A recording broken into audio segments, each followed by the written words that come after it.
America first, securing the border, national debt, and so much more. These are just some of the issues on Derrick Evans' platform for the United States Congress. He says he's not running to make friends or play pattycake politics. The one promise Evans does make to the people is that he can kick in the front door and expose D.C. corruption. News Watch reporter Jillian Risberg talked to the congressional hopeful and has the story. Derrick Evans says he never had any desire to run for federal office until the deep state came to his home in West Virginia. Ripped me away from my wife and children and threw me in prison and drug us into the middle of the swamp. And when you're in the middle of the swamp, the only option is to fight your way back out. I wanted to run to really take this battle to their front door the same way they brought it to mine. Monroe County resident Tom Sawyer was there in a show of support because he likes what the former lawman has to say when it comes to protecting us and what he calls righting America's wrongs. I just come down to talk to him about some of the stuff I think is wrong. And so far, I mean, he's right with me.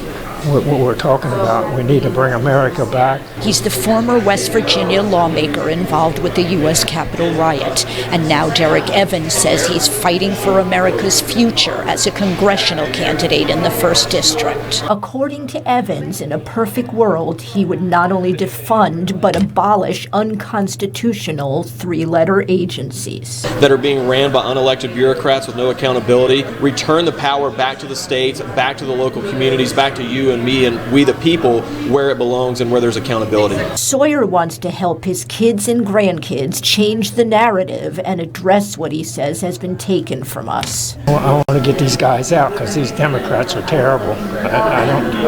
They just don't like America. I want to help Mr. Evans out wherever I can. I have to knock on doors or put out signs. People remember Evans as the January 6th guy. The only elected official in the country to be arrested and thrown in prison for peacefully and patriotically protesting the stolen election. And when people are reminded of I'm the guy that actually had the courage to do that, I think it helps us. The American people and the people in southern West Virginia are looking for fighters. If he was in charge of West Virginia, Evans says we're going to mine coal, build coal-fired plants, and supply our people with electricity coming from coal. You can try to stop us, but you're going to be met with a bunch of hillbillies holding guns. That's where we're at right now as a country, as far as I'm concerned. I look forward to standing on the national stage beside President Trump, beating the drum of freedom for not only southern West Virginia, but for every single God-fearing conservative across this country. In Beckley, Jillian Risberg for News Watch.